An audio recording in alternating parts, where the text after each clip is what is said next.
teman-teman bidan semua, kembali lagi di channel YouTube Official Bidan.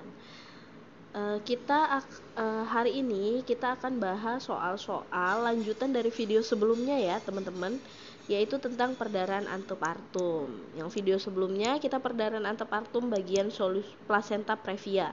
Yang hari ini kita akan bahas perdarahan antepartum yang solusio plasenta. Oke teman-teman, kalau ada yang belum tahu tentang solusio plasenta, tonton terus video ini sampai selesai. Yang belum subscribe, silahkan di subscribe dan di like. Yang mau request soal selanjutnya kita akan bahas tentang apa, silahkan komen di kolom komentar.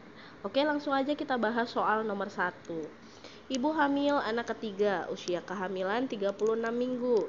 Datang ke PMB mengeluh perutnya tegang dan keras setelah ibu jatuh kepleset dan ada darah merah kehitaman yang keluar. Hasil pemeriksaan DJJ 89 kali per menit. Pertanyaannya, apakah kemungkinan diagnosa yang terjadi pada kasus di atas A. Disposisi bayi, B. Solusio plasenta, C. Plasenta previa, D. Lilitan tali pusat, dan yang E. Abortus. Tidak lupa mengingatkan kepada teman-teman, setiap menjawab soal kasus kebidanan pastikan kata kunci dari soal kasusnya ya teman-teman. Baru pertanyaannya apa yang diminta ya. Jadi kita cari kata kunci dari soal nomor 1 ini ialah dia hamil 36 minggu teman-teman. Perutnya tegang keras teman-teman. Habis jatuh ada darah merah kehitaman yang keluar. Hasil pemeriksaan DJJ-nya 89. 89 ini normal nggak teman-teman? Nggak normal ya. Normalnya DJJ denyut jantung bayi janin itu adalah 120 sampai dengan 160. Di bawah 120 maka dia adalah fetal distress. Tuh bayinya ini udah fetal distress nih. Pertanyaannya kemungkinan diagnosa. Nah, kemungkinan diagnosanya apa nih? Dia keluar darah, usia kehamilan udah 36 minggu. Berarti perdarahan antepartum. Nah, dia jawabannya adalah yang B, solusio plasenta, teman-teman. Yang B. Nah, jadi bedanya solusio plasenta dengan plasenta previa di video sebelumnya, plasenta previa itu perdarahan yang berwarna merah segar, teman-teman, tidak disertai nyeri. Itu kata kunci dari plasenta previa. Teman-teman harus ingat. Kalau solusio plasenta yang pada soal ini, ciri-ciri dari solusio plasenta adalah pasti perut ibu terasa tegang, keras, kaku biasanya, disertai nyeri gitu. Itu kalau solusio plasenta. Kemudian darah yang keluar warnanya merah kehitaman gitu. Kalau plasenta previa darah segar, solusio plasenta merah kehitaman. Diingatnya gitu ya teman-teman. Jadi perbedaan mereka berdua, salah satu aja dihafal biar teman-teman tahu bedanya. Karena cuma ada 2 perdarahan antepartum atau di atas usia kehamilan 28 minggu ya teman-teman.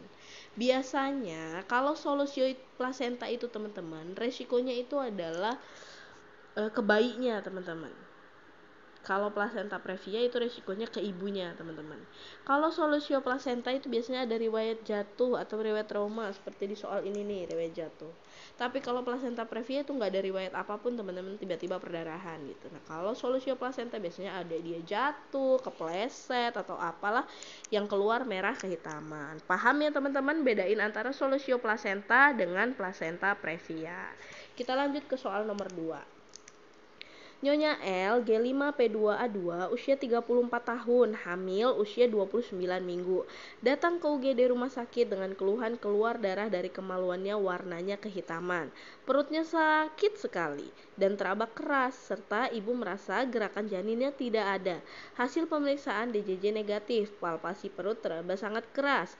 Tekanan darah 120/80, nadi 80 kali per menit, suhu 36 derajat Celcius. Pertanyaannya, faktor predisposisi kasus di atas adalah A. Usia ibu, B. Riwayat hipertensi, C. Kehamilan trimester 3, D. Gerakan janin aktif, E. Grande multipara. Jadi teman-teman, kita cari kata kuncinya dulu. Soal nomor 2, kata kuncinya dia hamil 29 minggu, dia G5 teman-teman, riwayat abortusnya aja udah 2 kali.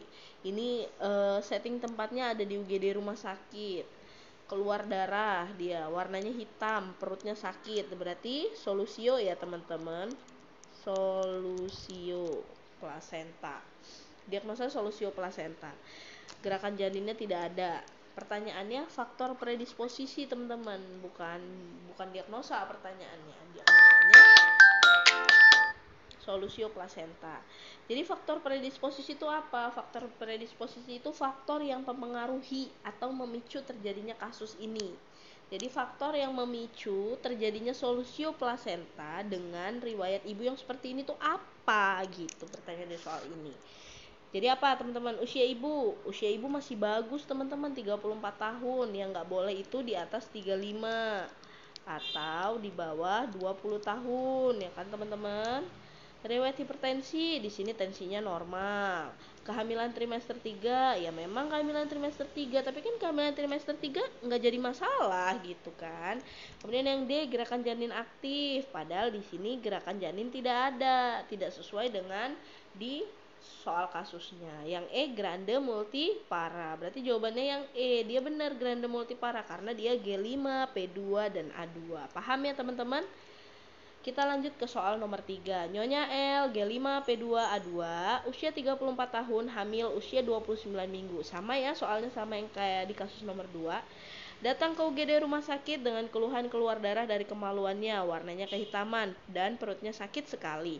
Dan teraba keras, serta ibu merasa gerakan janin tidak ada. Hasil pemeriksaan DJJ negatif, palpasi perut teraba keras. Tensi 120/80, nadi 80, suhu 36. Tindakan yang tepat yang dilakukan pada Nyonya L adalah A. Vakum ekstraksi, B. Tirah baring total, C. Pimpin persalinan, D. Persiapan SC, E. Pantau kemajuan persalinan. Jadi ini soal kasusnya sama, tapi pertanyaannya yang beda. Di sini tindakan. Ketika ditanya tindakan, maka kita harus pastikan setting tempatnya di rumah sakit.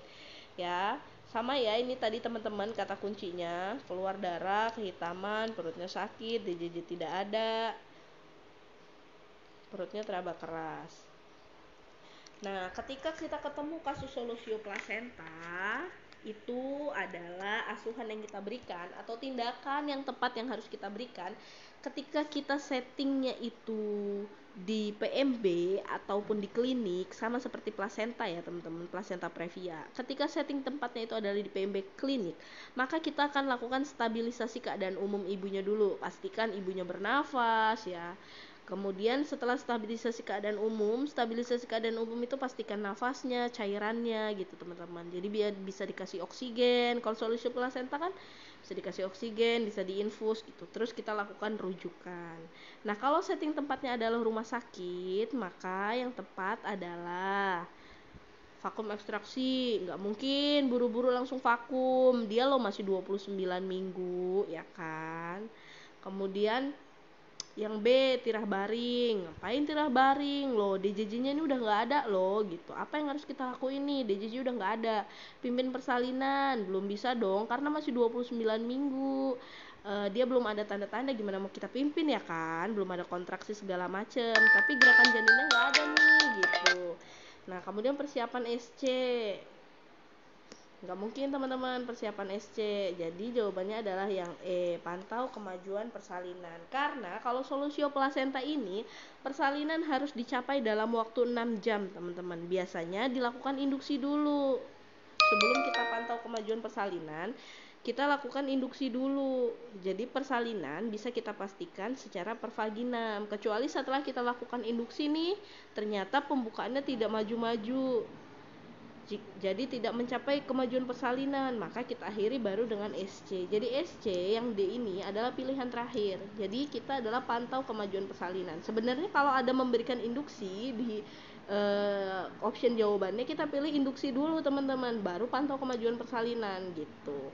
Tapi karena ini di jawaban optionnya hanya ada pantau kemajuan persalinan, maka kita pilih pantau kemajuan persalinan. Nanti kalau nggak maju-maju baru jawabannya. Kalau misalkan di sini sudah dibilang di soal mantau kemajuan persalinan sudah dalam berapa jam tidak ada penambahan atau apa, berarti maka jawabannya adalah yang persiapan seksio sesaria. Gitu ya teman-teman, paham ya sampai di sini?